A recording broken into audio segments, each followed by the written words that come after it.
दोस्तों, राजस्थान के पाली जिले से बहुत ही शर्मनाक घटना सामने आई है, जहां महिला दिव्यांग पति के सोने के बाद आधी रात को दो आशिकों को बुला लेती थी और अपनी प्यास बुझाने के लिए उनसे ठुकाई करवाती थी।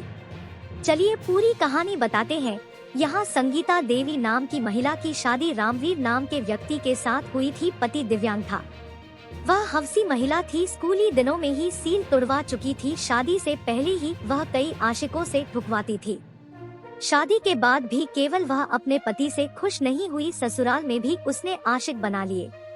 वह आए दिन पति के सो जाने के बाद आशिकों को बुलाकर अपनी प्यास बुझाती थी। कुछ दिनों बाद उसके पति और ससुर को इसकी करतूत का पता चल गया। उन्होंने इसका विरोध किया तो वह कुछ दिन मान गई, लेकिन एक दिन उसने फिर अपने आशिकों को ठुकाई के लिए घर बुला लिया और पति के घर में ही आशिकों से ठुकवाने लगी। ससुर की आंख खुल गई। उन्होंने कमरे में जाकर देखा कि बहू दो आशिकों के साथ बेड पर नग्न होकर करवा रही थी। दोनों आशिक भागने की कोशिश करने लगे तो ससुर ने दोनों को रोक लिया। फिर तीनों ने मिलकर इतना पीटा कि ससुर की अस्पताल में ही मौत हो गई। पति रामवीर ने बताया कि पत्नी और उसके आशिक पिता को मारते रहे, लेकिन दिव्यांग होने के कारण वह पिता को बचा नहीं सका।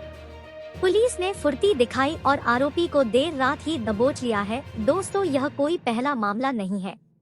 इस तरह की खबरें आए दिन सुर्खियों में रहती है। शरीर के आकर्षण में लोग इतने अंधे हो जाते हैं कि वो रिश्ते की मर्यादा को भूल जाते हैं, जिसकी वजह से परिवार टूट जाता है, लोगों की जिंदगी तक चली जाती है। आप अपराध को समझे, सतर्क रहें, सुरक्षित रहें। धन्यवाद।